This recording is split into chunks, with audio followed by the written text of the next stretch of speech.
362 millions de francs CFA, c'est l'enveloppe destinée à la réhabilitation des bacs pour la traversée à Tombouctou. Financé sur fonds propres par l'autorité routière, cet équipement indispensable pour joindre les deux rives de Tombouctou était une promesse du gouvernement qui a été tenue aujourd'hui. Les autorités régionales ont procédé à la réception du premier bac d'une capacité de 70 tonnes avec la possibilité, tenez-vous bien, de faire traverser 12 véhicules à la fois. Yaya Tandina depuis Tombouctou. C'était une promesse des autorités du Mali aux populations de la 6e région. La réhabilitation de ces bacs de 70 tonnes va réduire les souffrances des transporteurs et même de l'équipage.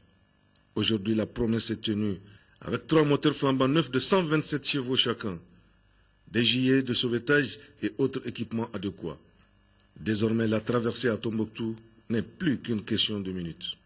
La remise en état de ce bac de 70 tonnes qui consiste à réparer la coque, reprendre la peinture et puis les 2 moteurs fournis seront installés et faire la mise en service.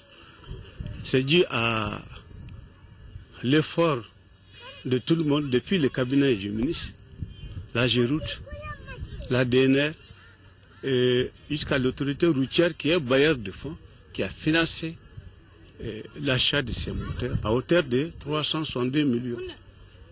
Les autorités régionales ont procédé à la réception et à la mise en opération au quai de Koroyomé.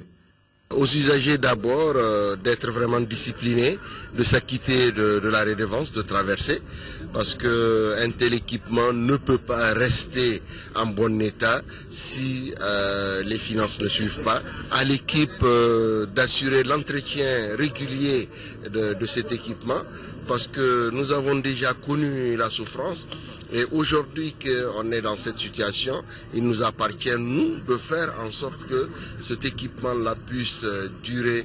Un grand ouf pour la population parce que c'est un plus pour nous.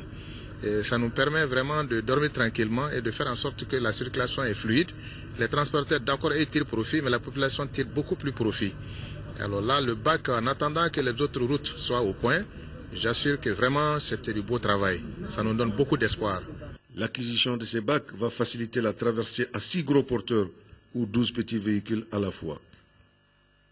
Restons à Tombouctou pour parler de l'opérateur économique Tamba Doucouré, citoyen d'honneur à titre exceptionnel de la ville de Tombouctou. Tamba Doucouré vient de recevoir le fanion du Gala des Trophées du Mali, une initiative de l'agence de communication IDSCOM qui a aussi décerné des attestations de reconnaissance à plusieurs autres structures de la région. Les communautés sont sorties magnifier la reconnaissance de ce mérite à l'homme pour service rendu pendant l'occupation.